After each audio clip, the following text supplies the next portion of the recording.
Hello, Assalamualaikum guys. Welcome to our channel. Today's topic is The Story of an Hour written by K. Chopin in 1894 और हम इसकी हिंदी या उर्दू में translation करेंगे। Mrs Maillard जो कि एक हार्ट की पेशेंट थी, उनको बहुत ही ख्याल से उनके हस्बैंड की डेथ का बताया जा रहा था। उनकी सिस्टर जोसेफिन उनको आधे अधूरे जुमलों में इस बात से आगाह करी थी कि उनके हस्बैंड की डेथ हो चुकी है और उनके हस्बैंड के फ्रेंड रिचर्ड भी वहीं पर थे, उनके करीब ही खड़े थे, जो कि न्यूज़पेपर ऑफिस में है। जब उन्होंने इंटेलिजेंस की रेलवे डिज़ास्टर में मरे हुए लोगों की लिस्ट पढ़ी, जिनमें कि मिसेस मिलार्ड के हस्बैंड ब्रेंटी मिलार्ड का नेम भी था, उन्होंने एश्योर किया कि ये सच है कि नहीं सेकंड टेलीग्राम का वेट करके। और उन्होंने ये जल्दबाजी नहीं की कि किसी लेस केयरफुल, मतलब जो कि केयरफुल इंसान नहीं है या टेंडर फ्रेंड है नहीं है, उसको ये बात बताई जाए। और अब मिसेस मिलार्ड की बात की जाए तो उन्होंने ये स्टोरी सुनी और उन्होंने इस तरह बाकी औरतों की तरह रिएक्ट नहीं किया कि जिस तरह वो अचानक से सुनने की रवादार नहीं होती ये हकीकत के उनके हस्बैंड्स की डेथ हो गई है। वो रोई और अपनी बहन के बाजू में, फिर उन जो दुख उनके ऊपर टूटा था, दुखों का तूफ़ान आया था, उन्होंने उससे गुजरी और वो चाहती थी कि कमरे में अलहदा वक्त गुजारें और वो कमरे की तरफ चली गई और वो चाहती थी कोई उनका पीछा ना करे। और वो विंडो के पास जो कि खुली हुई थी कंफर्टेबल आर्म चेयर पे जाके बैठ गई और उनको जो फिज़िकल, मतलब जिस्मानी और दिमागी तौर पर उनकी जो जिस्म को और उनकी रूह को एग्जॉस्ट कर रहा था, मतलब चीज़ उसमें डूब गई, वो सैंक हो गई है। और उन्होंने ओपन स्केयर, मतलब कि कोई जो विंडो होगी वो स्केयर शेप की होगी जो जिसके पास वो बैठी हुई थी, और बाहर का मंज़र बताया जा रहा है कि वो अपने घर से देख रही थी कि दरख्तों को, और स्प्रिंग का मौसम था ये बताया गया है, और बाहर बारिश हो रही थी और हवा में बारिश की जो खुशबू होती है वो आ रही थी।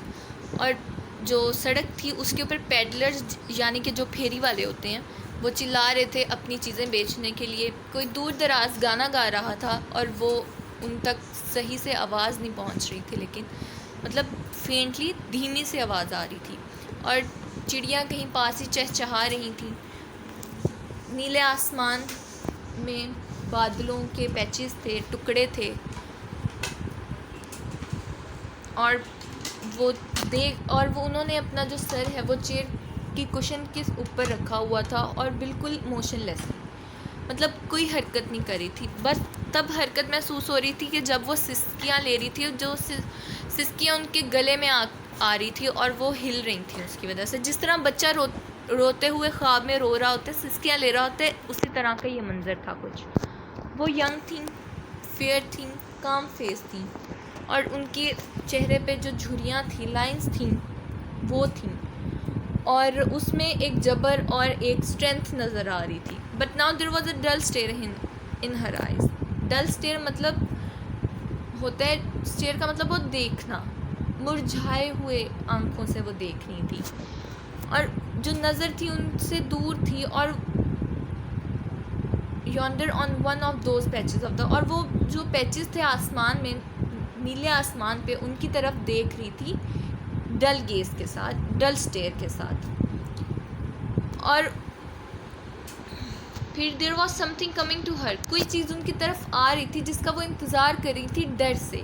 वो क्या थी हमें नहीं पता, उन्हें भी नहीं पता, और वो बहुत सटल थी वहाँ पर, और एल्यूसिव टू नेम, वो मतलब नहीं बता सकते उसका हम, लेकिन बट शी फेल्ट इट, लेकिन वो उसको फील कर रही थी। Creeping out of the sky, जो कि आसमान की तरफ से रेंगता हुआ उनकी तरफ को आ रहा था। वो आवाज़ें, वो खुशबू, वो रंग जो कि हवा में बिखरे हुए थे। नाउ हर बॉजम रोज, मतलब उनकी जो चेस्ट थी वो उभरी। बॉजम मीन्स चेस्ट होता है। और कन्फ्यूजन थी उनमें, टमल्टुअसली मीन्स फीलिंग, उन्होंने एक कन्फ्यूजन फील की। उन्होंने साथ ही उस चीज़ को रिकग्नाइज करना स्टार्ट कर दिया, पहचानना स्टार्ट कर दिया कि जो उनकी तरफ आ रही थी वो उसको वापस तो धकेल रही थी, लेकिन उसी कम पावर के साथ जितने कि उनके हाथ नाजुक थे। और उन्होंने when she abandon herself a little whispered, जब उन्होंने अपने आप को रोका तो उन्होंने थोड़ी सी हल्की सी जो अल्फाज थे उनके मुंह से निकल रहे थे वो यही थे। वो बार बार फ्री फ्री फ्री कह रही थी, मतलब मैं आज़ाद आज़ाद आज़ाद। और वो एक जो खाली नज़र थी और वो जो टेरर था वो भी उनकी आंखों से चला गया था। वो बहुत कीन और ब्राइट हो गई थी और उनकी जो दिल की धड़कन थी वो बहुत तेज़ चल रही थी और उनके जो खून की गर्दिश थी वो भी तेज़ हो गई थी और उनकी जो जिसमें रिलैक्सेशन थी वो हर इंच के साथ बढ़ रही थी। She did not stop to ask if it were or were not a monstrous joy that held her. वो ये रोक नहीं पा रही थी और समझ नहीं पा रही थी कि एक मॉन्स्ट्रस मतलब एक शैतानी खुशी है जो उनके अंदर है।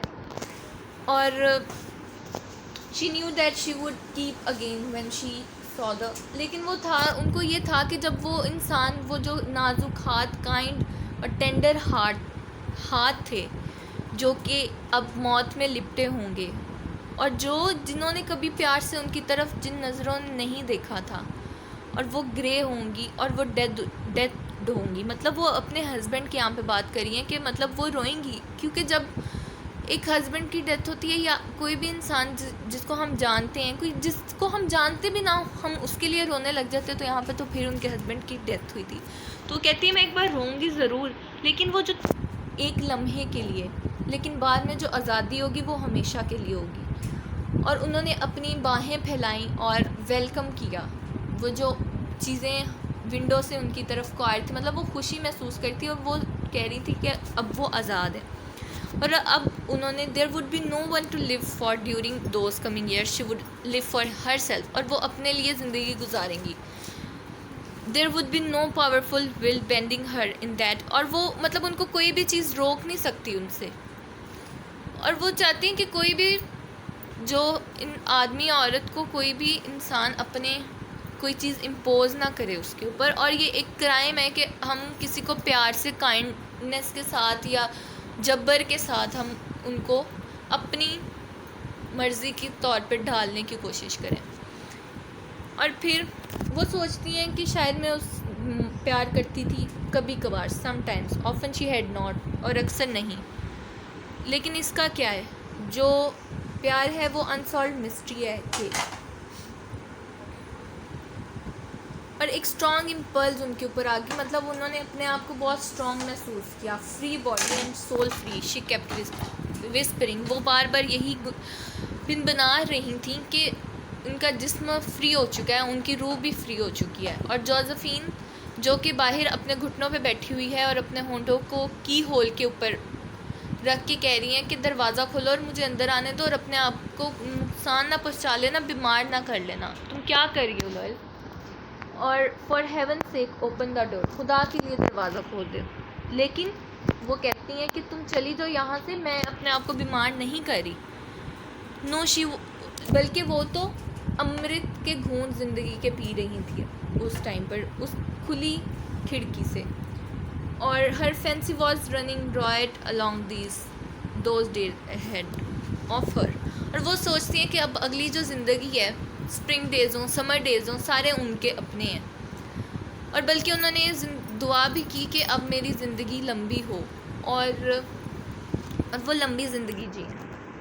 शी रोज एट, और वो उठी और उन्होंने जाके अपनी दरवाज़ा खोला और अपनी बहन के, और उनकी आंखों में एक जीत थी और उन्होंने अपने आप, और वो एक तरह से गॉडेस ऑफ विक्ट्री, वो मलिका लग रही थी, खुदा लग रही थी जीत की। और उन्होंने अपनी बहन की कमर से उसको पकड़ा जिस तरह कुछ हुआ ही नहीं होता, और वो सीढ़ियों से नीचे उतरने लगे। रिचर्ड वहाँ पे उनका इंतज़ार कर रहा था। कोई दरवाज़ा खोल रहा था बाहर का, और वो ब्रेंटली मिलार्ड थे जो अंदर एंटर हुए। और सारे हैरान हो गए और उनके हाथ में था सैक थी और अम्ब्रेला थी, और उनको तो पता भी नहीं था कि कोई एक्सीडेंट हुआ भी है इस तरह का, और वो वहाँ पे थे भी नहीं दे रहा था। लेकिन और आखिर इसका ये है, when the doctor came they said she had died of heart disease of the Joy that kills.